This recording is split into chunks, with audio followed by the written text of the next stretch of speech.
Hey, how you all doing? This is Lee Gerstmann. I have another record review for you. This one I have to give a tip of the hat and a how's it going, old chap, to Marshall Islands. He talked about a group called Sunn,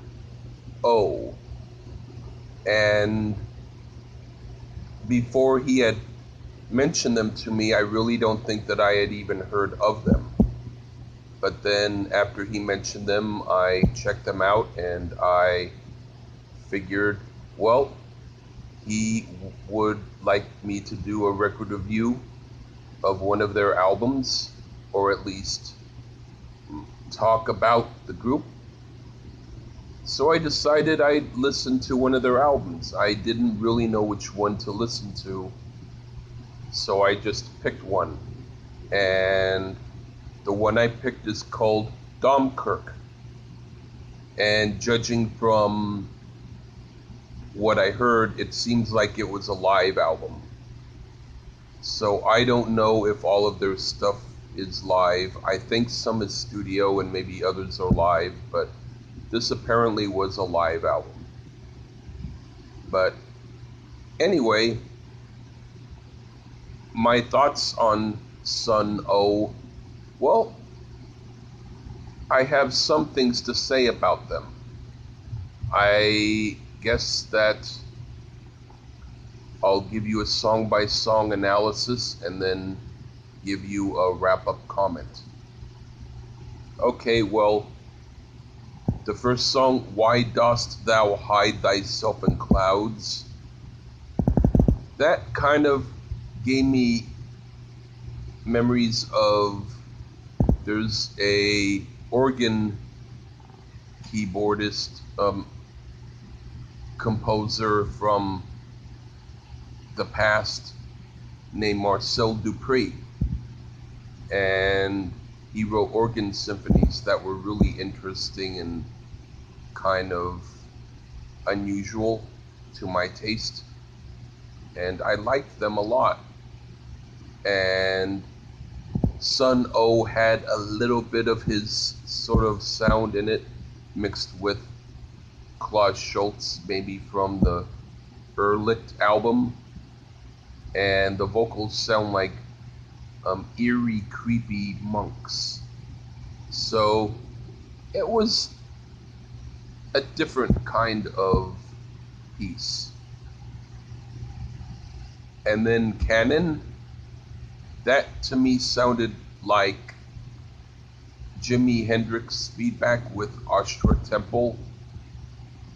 It was more interesting than the first song and darkly atmospheric, with a lot of drenched feedback sounds to it.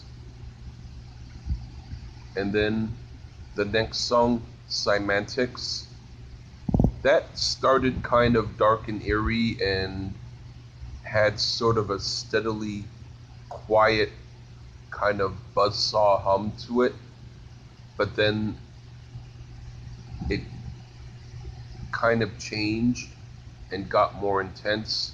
It was like Tangerine Dream's Zeit, and then becoming more and more like Lou Reed's Metal Machine music, so that it finally got really, really intense and dark and really feedback drenched. It was interesting. And then the song Masks the Atmospheres, that sounded to me like Yoko Ono's song John, John, Let's Hope for Peace, that was on the Plastic Ono Band's 1969 Live Peace in Toronto album. It sounded most electronic and drone-like. Okay, here's what I have to say. I am a big fan of a lot of electronic music and a lot of synthesizer type of stuff and weird drone kind of things. And Sunn does have the kind of sound that if I want to kind of relax, well, not maybe relax, but zone out and get trippy on, they can do it for me. But I do think that some of their songs, they just sort of have a little bit like too long parts, like they are a little bit like makes you a little bit impatient to hear it, and the songs kind of go on a little bit too long. So I would say once in a while I might put on a Sunn song and dig it for what it is and enjoy it.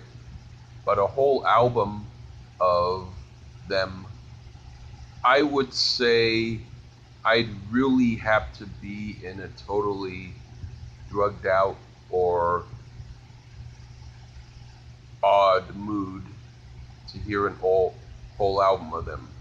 Not saying that would be a bad thing, just saying it wouldn't be something that I would just put on just like that and just kick back and listen to. But they were interesting, and I am glad that I was able to hear one of their albums. So I want to thank you, Marshall, for suggesting them. They were definitely different. Well, that's been my review. Okay, take care.